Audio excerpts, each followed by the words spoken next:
Well, hi, Andrew Bell with you again as we march into February. A whole month gone already.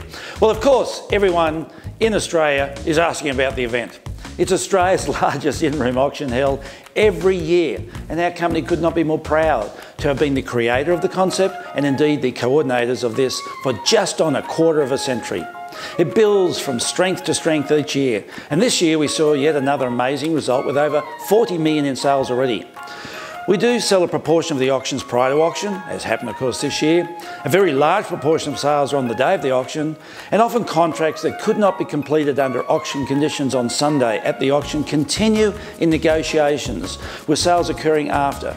Has been the case again all through this week and will be into next week, I'm sure. We were anticipating strong activity out of Sydney based on the huge number of inspections we had throughout the month of January. However, as it turned out, the local buyers came through strongly and made up approximately 50% of all the buyers on the day. The remaining 50% came largely from Sydney and other parts of Australia, with a small component from overseas.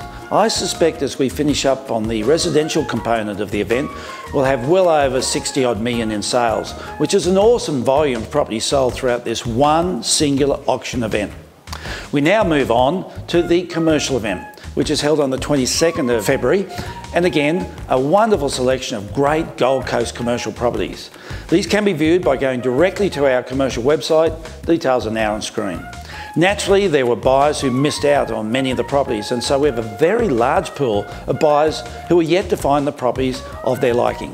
We are moving rapidly to try and secure additional stock in what is a fairly tight situation present here on the Gold Coast, so if you are thinking of selling, please let us know as soon as possible. It is certainly an interesting environment at present.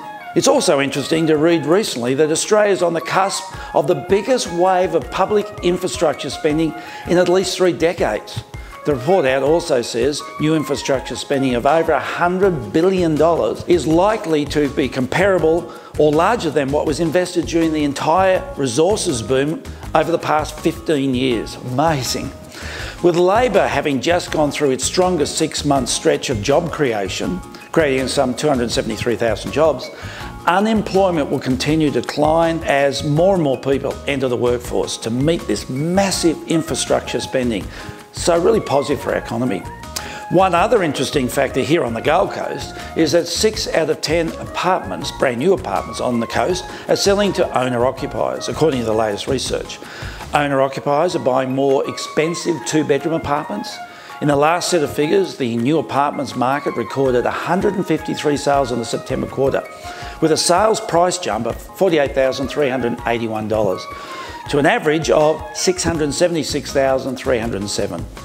Now, the remaining supply of new apartments is just 1,170 apartments across the entire coast. Now, this was at the end of September, and it is lower than the 2-year quarterly average, which was usually 1,325. Well, that's it for this week. I trust you've had a wonderful January with some holidays and enjoying time with family and friends.